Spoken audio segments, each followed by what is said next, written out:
आज दिनांक 15 ऑगस्ट रोजी भारताचा 79वा स्वातंत्र्य दिन हा सर्वत्र साजरा होताना दिसून येत आहे।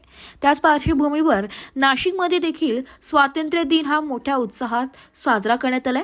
स्वातंत्र्य दिनी मंत्री गिरीश महाजन यांच्या हस्ते ध्वजारोहण करण्यात आले। विभागीय आयुक्त कार्यालय नाशिक येथे देशाच्या 79व्या स्वातंत्र्य दिनानिमित्त मंत्री गिरीश महाजन यांच्या हस्ते ध्वजारोहण करण्यात आले। नाशिकच्या सर्वांगीण विकासासाठी पर्यटन, रोजगार निर्मिती, सेवा क्षेत्राला चालना देण्याचे प्रयत्न विविध विकास कामाच्या माध्यमातून होत आहेत। या कामांना येत्या काळात अधिक गती देण्यात येईल असे प्रतिपादन जलसंपदा विदर्भ तापी व कोकण खोरे विकास महामंडळ आपत्ती व्यवस्थापन मंत्री गिरीश महाजन यांनी केले। हे सगळे रस्ते आहे, मात्र ठेकेदार कुंभमेळ्याच्या कामांची वाट बघतात। ठेकेदाराचे रस्ते होणारच आहेत, म्हणून ते रस्ते दुरुस्त करत नाही। नाशिक त्र्यंबक आपण जे म्हणतात आता आपण तो सहाबद्दी करतो, तो वाढवला येईल। अतिशय सुंदर असा रस्ता आपण त्या ठिकाणी करतोय। चांगल्या दर्जाचं काम त्या ठिकाणी होणार आहे। खूप मोठा निधी आपण त्याच्यावर ठेवलेला आहे, त्याबद्दल ते दुमतच नाही आहे। नाशिक शहरातले जे रस्ते आहेत, आपण जे वारंवार उल्लेख करतो अंतर्गत रस्ते आहेत, त्याच्याही कामाला थोडा पाऊस थांबला की लगेच आपण सुरुवात करू। अतिशय सुंदर असे रस्ते आपल्या त्या ठिकाणी करायचे आहेत, त्यासाठी निधीची तरतूद केलेली आहे। टेंडर प्रोसेस सुरू आहे, मला वाटतं लवकरच त्या कामाला सुरुवात होईल। गेल्या काही दिवसांपासून जाण्यासाठी खूप वेळ लागणार होता। त्यापासून त्यांनी मी सोबतच होतो त्यावेळेला, पुढे नाराजी त्यांची पुढे नव्हतीच। त्यांनी सांगितलं की मला तिला कोणत्या दिलं, पण माझी तब्येतही बरोबर नाही आणि मला इतकं लांबचा प्रवास झेपवणार नाही, म्हणून मी नकार दिला। म्हटलं कुठे नाराज असल्याचं तर मला काही दिवसांनी आम्ही सोबतच होतो का ते जवळजवळ 2-2.5 तास आम्ही कार्यक्रमाला सोबतच होतो। पण मागच्या काही दिवसांपासून पालकमंत्री नसल्यामुळे शहरात खूप पडलेलं आहे।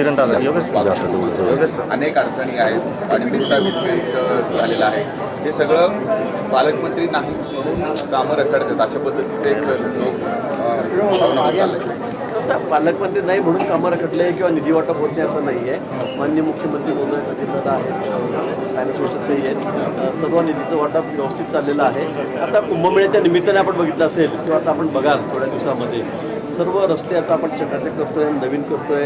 आजूबाजूच्या परिसरातील नाशिक जिल्ह्यातील रस्ते हजारो कोटी टेंडर आपण या ठिकाणी काढलेले आहेत। रिंग रोड आपण करतोय 6,000 कोटी रुपये खर्च करून। पण मला वाटतं की आता येणाऱ्या या वर्षभरामध्ये आपल्याला कुठेही रस्ते असतील, सरकारी असतील, मोठे हायवे आहेत, 4 पदरी आहेत, 6 पदरी आहेत, कुंभमेळ्याच्या निमित्ताने तर आता सर्व आपली कामं ती सुरू झालेली आहेत आणि मला 1.5 वर्षामध्ये सर्व पूर्ण होतील। हो, छगन भुजबळांनी काही अंशी नाराजी वर्तवली।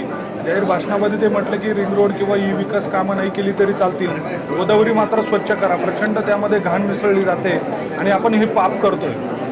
नाही, गोदावरीचा विषय अतिशय महत्त्वाचा आहे। त्यात आपण बघितलं तर 1,500-2,000 कोटी रुपये खर्च करत आपण एस टी पी प्लॅनला सुरुवात झालेली आहे, टेंडरचे झालं आहे, वर्क ऑर्डर झालेली आहे, अजूनही कामं आपण त्या संदर्भामध्ये हाती घेतलेली आहेत। आणि खरं आहे गोदावरीची स्वच्छता ठेवली गेली पाहिजे। तिथलं प्रदूषण आधी मी त्या भाषणात मी म्हटलं की प्रदूषण हा सर्वात महत्त्वाचा विषय नाशिककरांसाठी। गोदावरीचं प्रदूषण आम्ही त्यासाठी सर्व प्रयत्न करतो आहोत, पण त्याचबरोबर रस्तेही महत्त्वाचे आहेत। मला असं रिंग रोड खरं म्हणजे रिंग रोड झाल्यामुळे नाशिक शहराचा अगदी चेहरामोहराच बदलणार।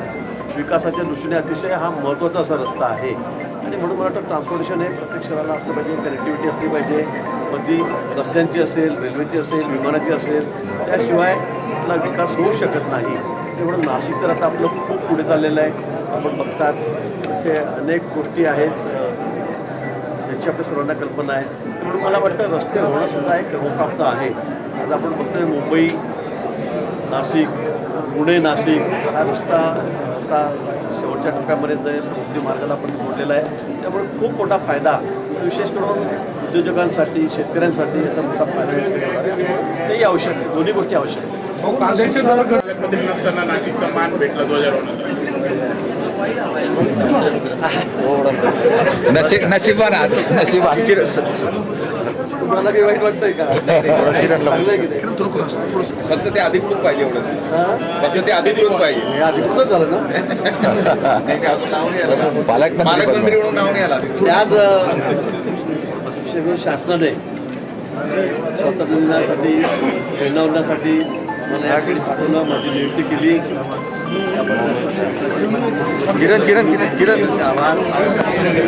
आपला जो विषय आपल्या मनामध्ये विचारता आपण मला पालकमंत्र्याचा होईल असं वाटतं। तिन्ही म्हणजे ठरवून बसून लवकरच करतील। असं मला वाटतंय. तो काय निर्णय घेतील मला सर्वांना मान्य आहे. फोन कट करते मागच्या काही दिवसांपासून नाराजी व्यक्त करून दाखवली होती. पालकमंत्री यावेळी आमदार सीमा हिरे, आमदार नितीन पवार, विभागीय आयुक्त प्रवीण गेडाम, पोलीस आयुक्त संदीप कर्णिक, विशेष पोलीस महानिरीक्षक दत्तात्रय कराळे, महानगरपालिका आयुक्त मनीषा खत्री, जिल्हाधिकारी बाबासाहेब पारधे, जिल्हा परिषदेचे मुख्य कार्यकारी अधिकारी ओंकार पवार, पोलीस अधीक्षक बाळासाहेब पाटील, मनपा उपायुक्त करिश्मा नायर आदींची उपस्थिती होती. या स्वातंत्र्य दिनी 16 स्वातंत्र्य सैनिक, ज्येष्ठ नागरिक, लोकप्रतिनिधी, अधिकारी, कर्मचारी, पत्रकार, खेळाडू, विद्यार्थी आणि नागरिक मोठ्या संख्येने उपस्थित होते. वृत्तसंकलन विभाग, एबी न्यूज, नाशिक.